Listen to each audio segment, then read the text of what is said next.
Hey, what's up? It's The Fuel with Preston Highfield. Thank you all so much for listening, liking, and subscribing on Substack, YouTube, Apple, and Spotify. That's where you can find me. Like I mentioned last week, was off, had some broadcasting assignments back in Portland. Really fun to call some D1 college football and some volleyball in my hometown of Portland, Oregon, USA.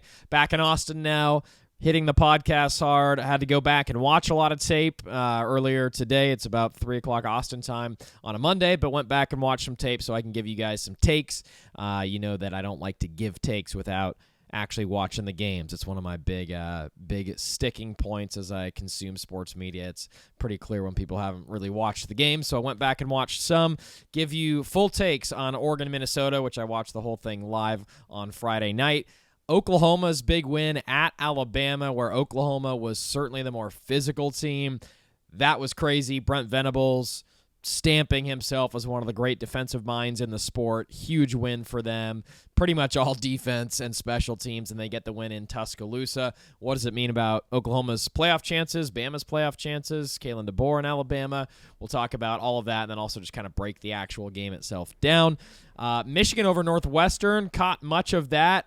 Boy, Michigan easily could have lost that game. Dominic Zavada, their potential Groza finalist, misses a couple kicks earlier in the game at Wrigley Field. Northwestern had him on the ropes. Had that in my preview article last week. I had Northwestern money line. They were 11 to 12-point underdogs. Almost won outright. Michigan makes a kick at the buzzer to survive Northwestern. Boy, Michigan's offense is looking shaky. We will talk about that in a bit. What else did I say? Oregon, Minnesota, Alabama, Oklahoma, Georgia over Texas. Break that down just a bit. Bill O'Brien going off on a reporter. Boston College head coach Bill O'Brien to you going off on a reporter. And yeah, whatever else comes to mind. Those are the games that I watched, and we can talk a little Iowa USC if it comes up, a little Notre Dame Pitt, whatever comes to mind here. But let's start with Oregon over Minnesota. Ducks beat the Gophers 42-13. They actually cover the 25.5-point spread. Fox broadcast Friday night at Autzen. RG3 wearing a cowboy hat in the booth with Benetti. RG3 is so good, man. He's got all these catchphrases, more moves than a military family. He is really funny, doesn't take himself too seriously. I know that he's a little quirky for people, but I personally think he's great, brings comedic value, but also he really knows what he's talking about when he talks X's and O's, when he breaks down the replay of blocking assignments from linemen and fullbacks. Obviously, he's a Heisman winner, so he's got the pedigree. Really like RG3 on the call. I think him and Benetti are a great broadcast team. The statistical headline from this game, Dante Moore breaks an all-time Oregon record set by Marcus Mariota for most accurate passing game in program history. He goes 27 of 30, a 90% clip, so he becomes the all-time single-game accuracy leader for Oregon football. A couple of great snags in there, by the way, to help him get to that mark. That was Lanning's comment in the postgame. Kenyon Sadiq had some insane snags in this game. He finishes 27 of 30, 306. 2 touchdowns and no picks. Oregon runs as a team for 179 yards on 6 yards a carry and 4 rushing touchdowns to just 62 yards for Minnesota's rushing total, 2.6 a carry. Their QB, Drake Lindsey, redshirt freshman. Honestly, not a disaster of a night. I mean, these freshmen can go into Autzen. It can get ugly quick, but he was all right. Didn't turn the ball over, 19 of 32, 138 yards, and a touchdown. So those are the final tallies there. Great for Oregon to get Kenyon Sadiq back. He was really, really good in this game. Led the team with 8 receptions, also led the team with 96 yards and a touchdown. Almost had a second touchdown. Dante Moore overthrows him. He has to make an insane leaping grab near the goal line. Comes down with it, but is just slightly short in the end zone early on in that game. It was comfortable from start to finish for Oregon in this, 42-13 the final. The Ducks' rushing offense is totally elite. There's not been a single game this season where it hasn't looked elite. That being said, their passing game has been up and down, to say the least, and a lot of that hasn't exactly been Dante Moore's fault. The Wisconsin game was a driving rainstorm with wind. The Iowa game, number one, it's at Iowa.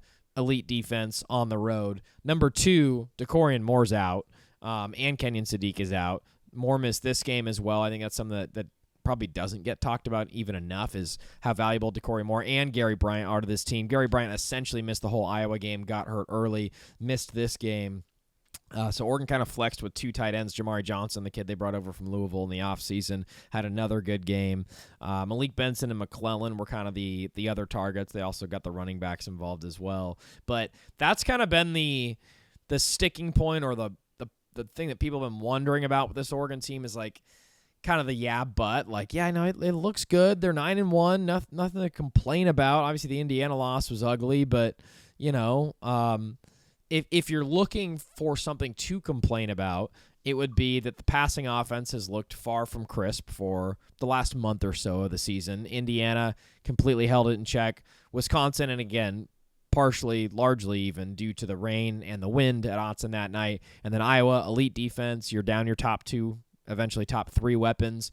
And it's a rainstorm. And, I mean, the rain, I think, subsided in the second half. But in general, bad, cold, wet weather on the road against a tough defense. So that's what everyone really wanted to see from an Oregon standpoint is, like, can we just see one game? Because, Mel Kiper's got Dante Moore number 1 on the big board. And I think that's unfair. By the way, Dante Moore, I was looking this up. So I was thinking about, like, who are the best quarterbacks in the draft. Dante Moore is still 20 and doesn't even turn 21 until next spring. Like, he is very, I think, May. He is still very young. Mendoza's 22. He just turned 22. So he's a bit older. He's almost 2.5 years older. So, a lot of these experienced guys are that for a reason. They're just a bit older, just like Dante Moore is a bit younger. And, you get kind of lost in projecting, how good will this guy be, or do you want to go get him in the draft, or should he come back a year? And, like, there are a lot of talking heads giving their own opinion on that. I think it's probably pretty clear that Dante Moore should come back for another year just for the sake of development and because he's only 20 years old. But this was a game where you were like, all right, let's like Minnesota is not a great team. Last 2 times Minnesota went on the road, they lost to Iowa 41-3 and Ohio State 42-3. So it's like, let's see. Like, this should be a game where Oregon dominates the competition, even with DeCorian Moore and Gary Bryant out, and they did. So I think that was obviously kind of the best takeaway if you're Oregon. Like, Dante Moore looked crisp, and you dominated. That's exactly what you wanted to see, even with no DeCorian and no Gary Bryant. Let's talk about the Noah Whittington Beastquake run for a second here. I'm just gonna watch it and play along here. I mean, I didn't think of Marshawn Lynch instantly, but then I saw it going around on social media. The Oregon football account tagged him in it. That's a beast mode run right there. He obviously almost fumbles the ball at the goal line, or does fumble the ball, gets it back in the end zone.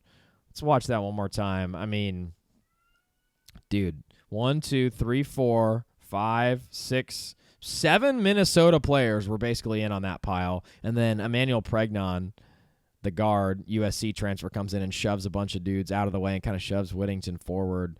That was a big-time run, man. Also, Jordan Davison, second most single-season rushing touchdowns by a true freshman in Oregon football history. He's got 12.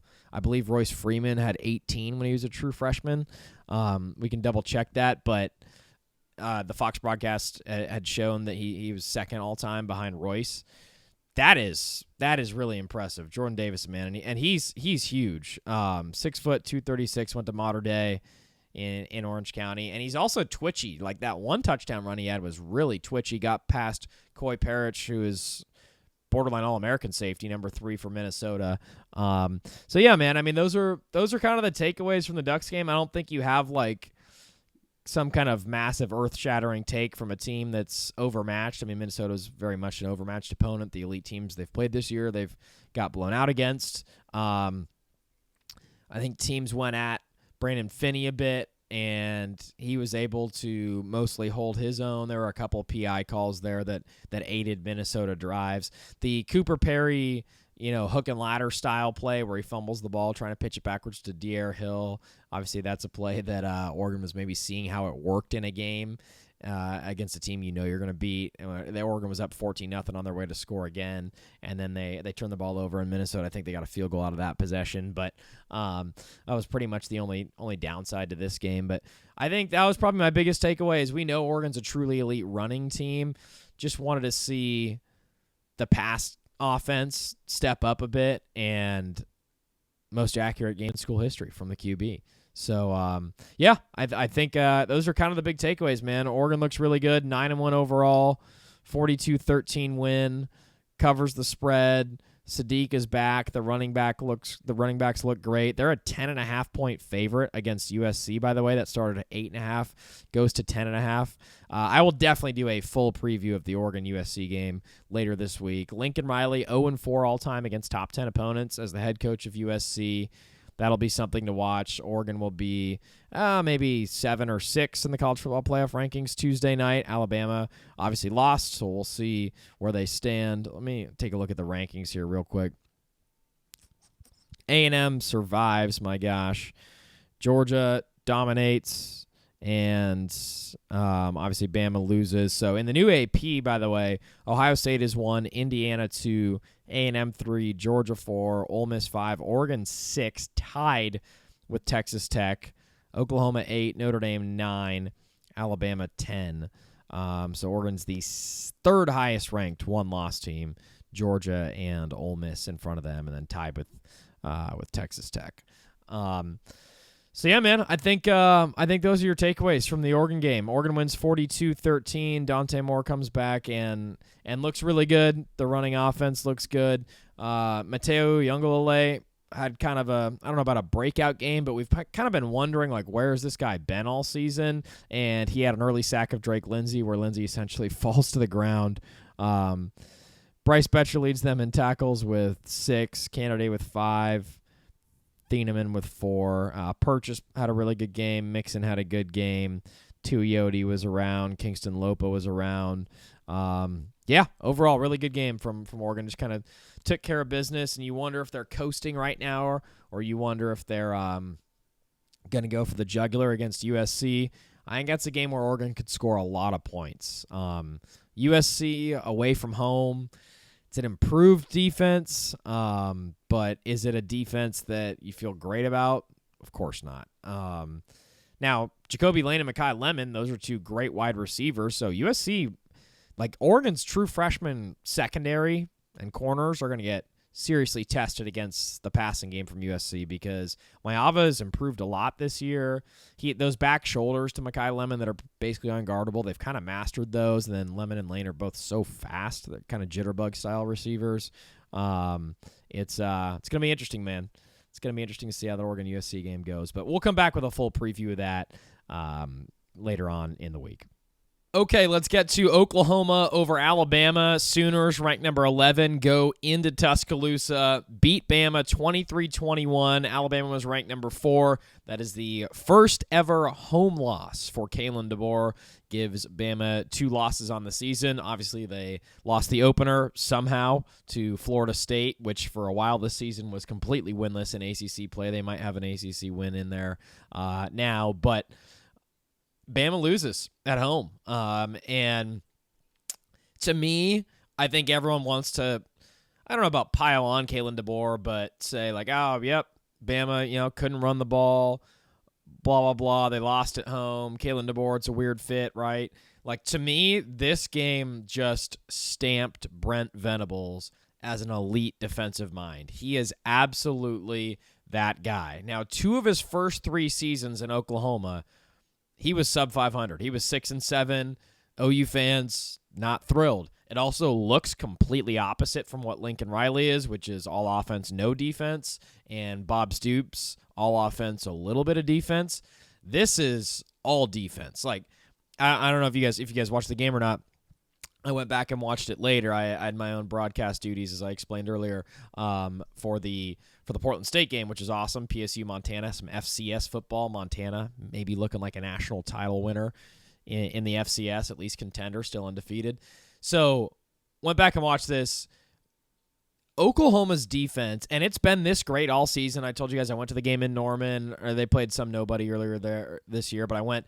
But they didn't have R. Mason Thomas in this game. He is their best defensive player, R. Mason Thomas. He is the modern-day Dante Hightower of the SEC. Oklahoma has the best defense in the SEC, it would appear. Maybe Georgia they haven't been good all year, but they were really good against Texas, so maybe they're entering that argument. But at the moment, Oklahoma by a mile has the best defense in the SEC, but their best player, their most feared player, R. Mason Thomas, he's an edge, D-end, just harasses quarterbacks. Oklahoma, I think, sacked Auburn and Jackson Arnold like 10 times in a single game earlier this year in Norman.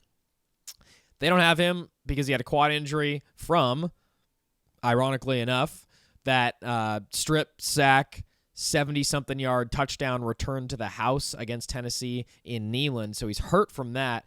Doesn't play in this game, but they still have dudes everywhere. I mean, Kip Lewis, number 10, Wine, 44, the Bowen Bros, obviously. Peyton Bowen, once upon a time, committed to Oregon. Those guys are from North Texas, so very drivable, close to Norman.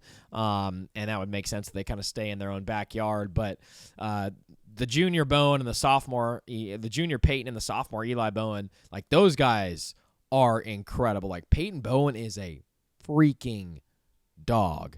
They were both locking down Ryan Williams. And like if you're Alabama, you got to be wondering. And I know he had a concussion in game 1.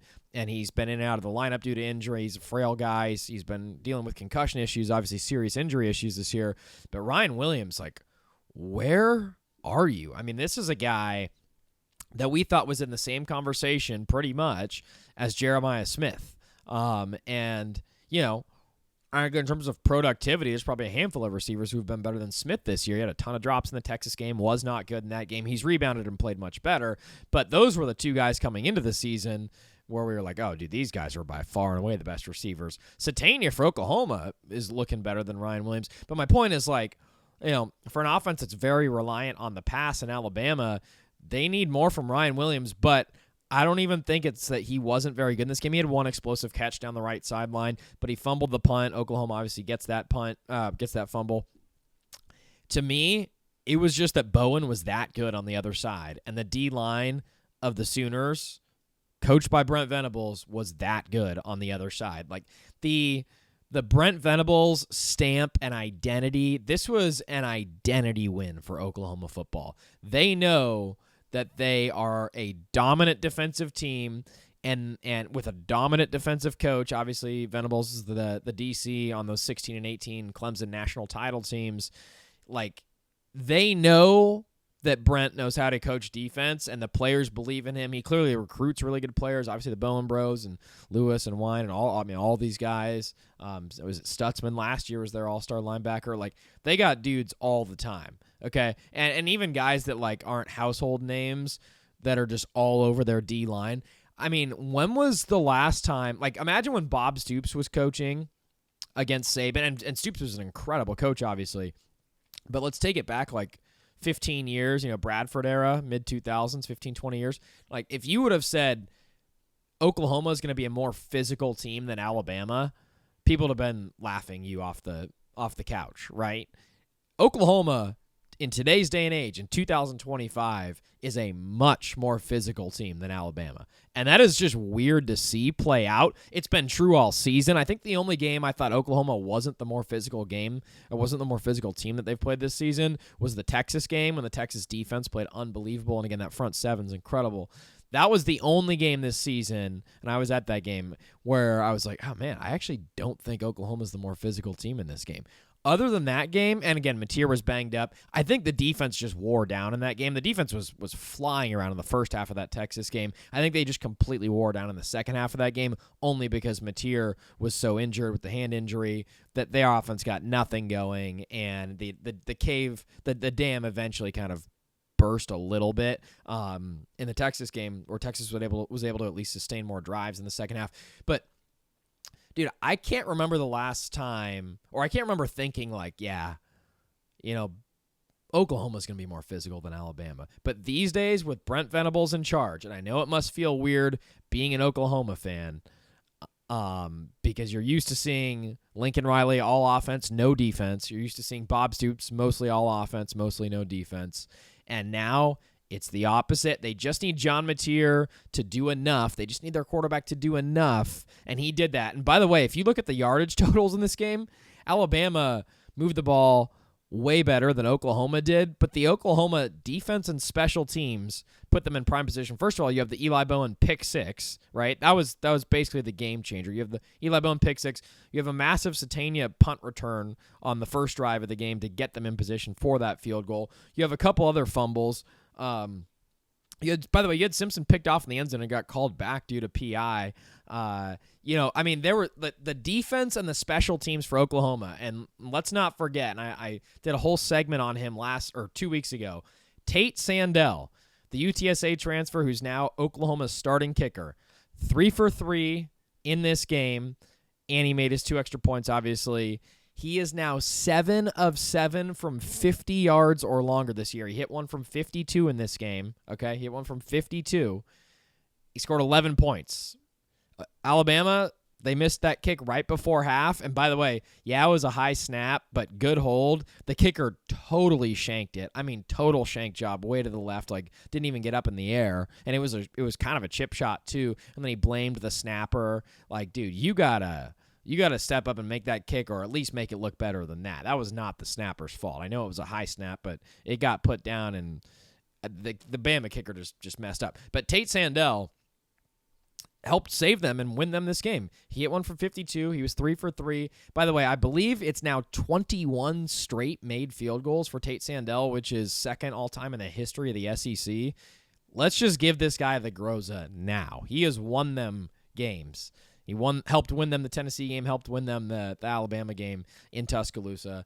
Can't say enough good things about him. And the defense and the special teams on the punt returns with the Satania big punt return, and just in general locking up Ty Simpson in the offense. It's so weird to see Alabama not really be able to run the ball.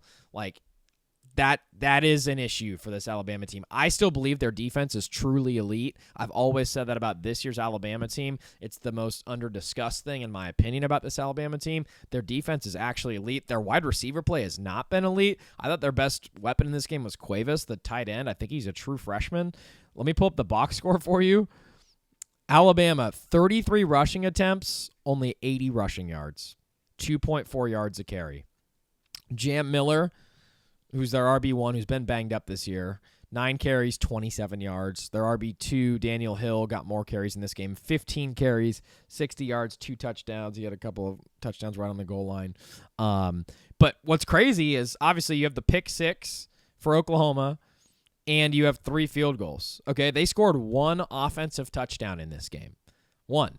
Okay, and it was the John Mateer run. Did a great job spinning and running, but there were times during this game where you're like, this is kind of ugly for Oklahoma. Like, this offense is pretty ugly. But I think there's something about the competitive spirit of Mateer that the team believes in. Like, they know John is going to put his body and give his all. I mean, he played a couple days, a week after hand surgery in the Red River game. Like, he wants to put it all out there for Oklahoma. And their backup QB situation is not good, so if Mateer went down, it'd be really not good. But they believe in him enough. He finishes with only 138 passing yards, no touchdowns, no picks, that big touchdown run. Oklahoma had 74 total rushing yards, so they had, quick math. They had 212 total yards of offense. Alabama had over 400 with Simpson's 326 passing yards, 1 touchdown, 1 pick.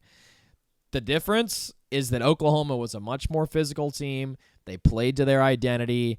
There was a play where Bama was driving in the final 3 minutes. So basically the end of the game is Bama's down 23-21. They're driving, and they have a chance to obviously get in position to kick even a field goal for the win. It was like a 3rd and 4, maybe 3rd and 3, and they tried to run the ball against an OU front that only had 3 down linemen. So you would think, like, all right, this is like advantage run game, right? They couldn't run the ball. They got stuffed.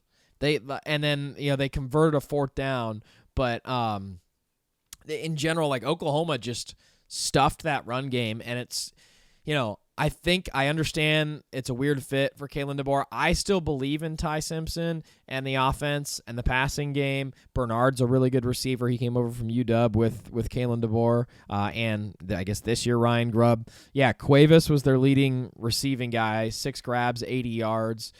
yeah, Bernard their number 2, 71 yards. Horton had 56, and Ryan Williams only 3 catches for 45 yards. Many of those came on one play down the right sideline.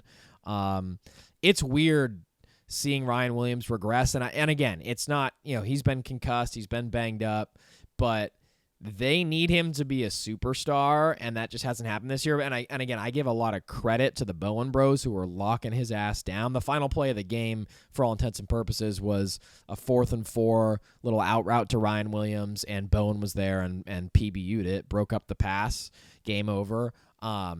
Dude, I tip my hat to Oklahoma, to Brent Venables, to the defensive culture. Like, also, if you're Oklahoma, I was going to do a segment on this. I probably still will. Like, my big take on Ohio State this year, and, like, I get it. Like, Matt Patricia's a really good DC. He's probably way overqualified to be a DC in college football. And their defense looks very good. But, like, if you're Oklahoma this year and you've played this schedule, so Illinois State, Michigan, Temple, Auburn, Kent State, and then Texas at South Carolina, Ole Miss at Tennessee, at Alabama, and you end with Missouri and LSU. You've done that if you're Oklahoma. Ohio State has played, so they opened with Texas, beat them by 1 touchdown on that 4th and goal. Grambling, Ohio, Washington, Minnesota, at Illinois, at Wisconsin, Penn State, Purdue, UCLA, Rutgers, and at Michigan. Like, not that Oklahoma is comparing themselves to that schedule, but, like, if you're a Sooners fan, maybe, you got to be thinking, like, are you shitting me? We are playing an insanely difficult schedule. We may or may not make the playoff. We're 8-2. To me, if Oklahoma, I personally would put them in the playoff even if they only win 1 out of the last 2. I think they've been that good. If they lose in, like, a really bad fashion to Missouri or LSU, then we can talk, but those are decent, solid teams. They're home against Mizzou this weekend. Oklahoma is a playoff team, man. I mean, they're a playoff team. Their defense is elite. It is so elite. And again, I know it's weird that Bama can't run the ball nearly as well this year, but for the last 8 weeks of the season, because Bama started 0-1, then they ripped off 8 wins, so pretty much the last 9 weeks if there was a bye in there, we've been praising Ty Simpson because he's been very good. Ty Simpson's been very good. Kalen DeBoer has righted the ship. They have big wins. Obviously, they beat Georgia. Like, Bama's, of course, a playoff team, barring a loss to Auburn. And then Eastern Illinois. The last 2 games are Eastern Illinois and Auburn. They're kind of the classic SEC end of the November schedule there. They're a playoff team, and they beat Georgia, and Georgia looks really good, and they absolutely deserve credit for all that. I just want to stand here and say, dude, Oklahoma is a playoff team. They are elite defensively, and again, they did this without their best player, R. Mason Thomas. Incredibly impressive from Oklahoma. Big time kind of culture win, and man, can't say enough good things about the Sooners. They absolutely deserve to be in the playoff. I would put them in even if they lose one more game down the stretch here. So Oklahoma 23, Alabama 21. Okay, let's keep it rolling. Georgia 35, Texas 10 at Sanford Stadium in Athens. Pretty close game, 14-10 going into the 4th quarter. I thought the Texas defense was holding on for dear life all game. The Texas offense is just not able to sustain consistent long drives because they can't run the ball. I actually thought Arch was very good in this game. He had a couple missed throws, but he had a couple passes that were dropped. Ryan Wingo had a touchdown later. Definitely a lot of passes that were dropped. They clearly have a severe drop-off from last year's skill guys when they had Matthew Golden, who was a first-rounder, and Isaiah Bond and Gunnar Helm. The new wave, I think, will be probably good in a year or 2, but just really young guys at the skill spots definitely did not help Arch out. The real big thing with Texas is they just still can't run the ball. They technically had 27 rushing yards on their first drive of the game, and then if you account for sack yardage, which they do in college football, Texas finished with 23 total yards. Trey Wisner had 37 yards rushing.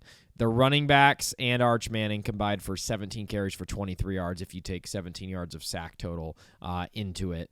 So that's the deal. Texas can't run. They can't run the ball. And this is not a Georgia thing. They can't run the ball against anyone. And it's going to be a massive issue if you got to stay on the field the whole time, and if your defense has to stay on the field the whole time, the dam is eventually going to break. I actually thought the Texas defense, the first 2 possessions was not very good. After that, it was very good for much of the game until the fourth quarter, again, when the dam just totally broke down.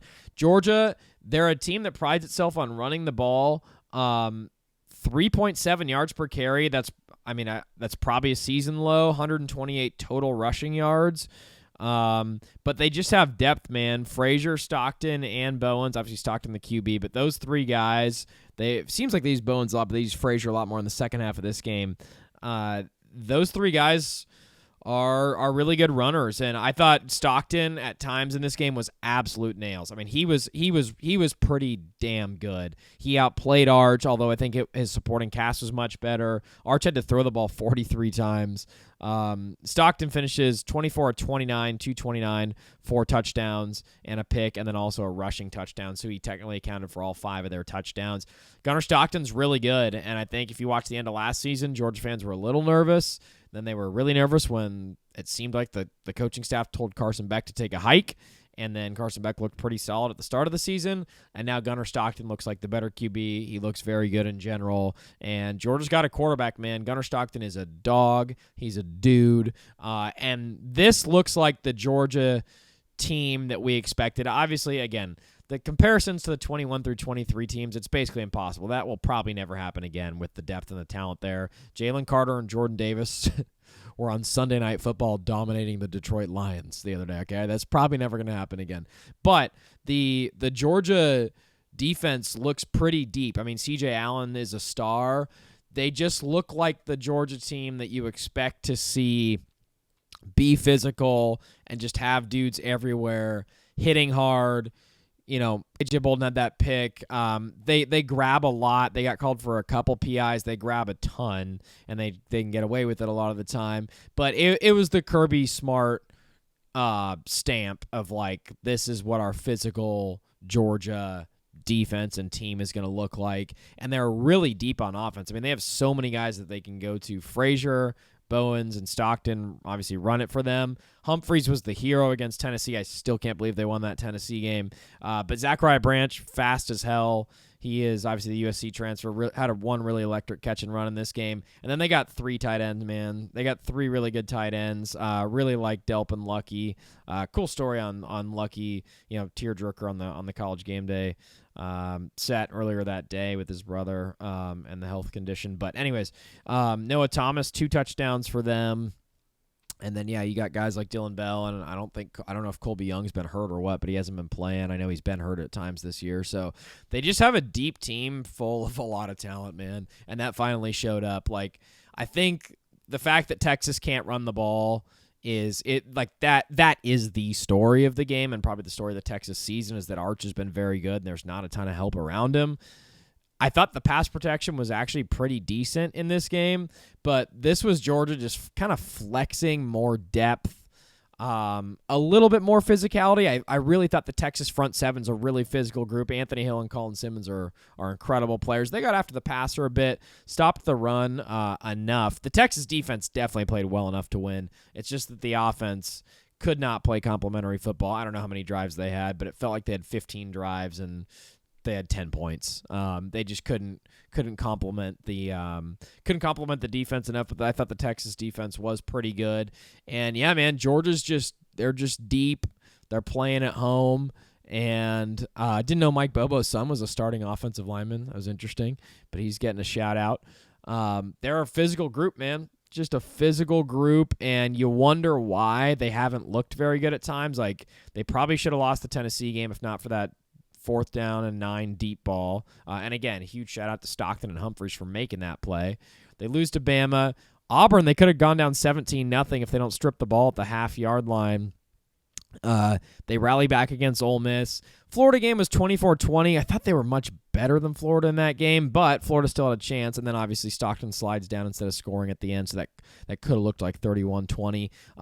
You were just kind of waiting for a performance like this from Georgia, and now it definitely feels like they have Texas's number. Obviously, they narrowly beat them in overtime in the SEC title game in Atlanta, where Stockton had to come in for the injured Beck. Beat them 30-15, I think it was, in Austin last year. So Kirby Smart with 3 in a row over Texas. Texas has a really good record, and then they play Georgia, and it does not go very well. I mean, they almost beat them last year, but they didn't. And I think Georgia just It's just the depth, man. Like, that's really what I see is, like, I'm like, they have so many options on offense, and then it feels like that real physical team. I think if Georgia plays like that, and again, that's a big if, because it's like, why don't you play like that all the time? Like, if you look this good, and you look great. Like, why don't you play like that all the time? Why are you not playing well against Auburn and not playing well against Tennessee and losing to Bama? And a very good team, obviously. That's a tough task, and they couldn't really run the ball against Bama. And again, I'm gonna pound the table. Alabama's defense is really good. It's really, really good. Like, no one is talking about that for some reason. Their defense is amazing. So that's obviously no shame in losing to Bama. They bottled up Georgia's running game. I don't know, man. A&M was starting again. You give them a lot of credit for being 10-0, but they were looking pretty fraudy in that first half against South Carolina. Obviously, could easily lost that game. They come back from 30-3 down and win that game. But if you ask me, I think after this weekend, and again, knee-jerk reaction, it could look completely different. Well, Georgia's got Charlotte next weekend in the classic SEC November bye game. They play Georgia Tech at the end of the year, who, by the way, very easily could have lost to one-win Boston College this weekend. But they're a tough team. It's a rivalry game. We all got the utmost respect for Haynes King and Brent Key. So they could lose that game. Remember, they went into like 9 overtimes with them either last year or 2 years ago. Regardless, Georgia's they're into the college football playoff. I think we can basically say that now. To me, if they play like that, like if Georgia plays that physical and they defend that well, that is the toughest out in college football, I think. I think Georgia's the toughest out if they play like that. But the thing is, they don't all the time. They sometimes they get bottled up. Sometimes Texas kind of bottled up their run game until late when the dam was starting to break. So Stockton's going to have to be nails in instances when that happens, and he's been very good. I love the energy he plays with. Like, he's just got juice, man. Obviously, we see the scrambles for the touchdowns and just the physical runs. Love that he's got like the running back face mask with the visor going. Like, I kind of feel like he thinks he's a running back sometimes. It's like you forget that you're a quarterback because he's so physical and he wants it so bad, and that's kind of the ultimate compliment to someone who's a competitor. Like, he's just a competitor. He wants it so damn bad that he will put his body on the line, and him being a dual threat is huge. That's another huge element for the Georgia offense. So he's great, man. Gunnar Stockton, that's a national title contender right there. I still think we have no idea how good Ohio State is. Like, we have no clue. Like, the one common opponent they have with Texas is Texas. Played Texas at home, barely beat them 14-7. They needed a 4th and goal stop. They got a 4th and goal touchdown themselves. That was a coin flip game. They beat Washington by 18. They beat Illinois, who's the only other ranked team they've played, by 18. I have no idea how good Ohio State is. None. I mean, they're clearly a good team. If you put them in the SEC, they could have 3 losses. They could have 1. No idea how good Ohio State is. They haven't played really anyone this year. And they won't. They'll play at Michigan at the end of the season. Again, Michigan, watch that game this weekend. Boy, they definitely could have lost to Northwestern. Bryce Underwood, still very much developing. 0 touchdowns, 2 picks. Again, true freshman, so cut him some slack. He hasn't thrown a touchdown in a month. He hasn't thrown a touchdown since October 18th. It'll be over a month by the time they play their next game.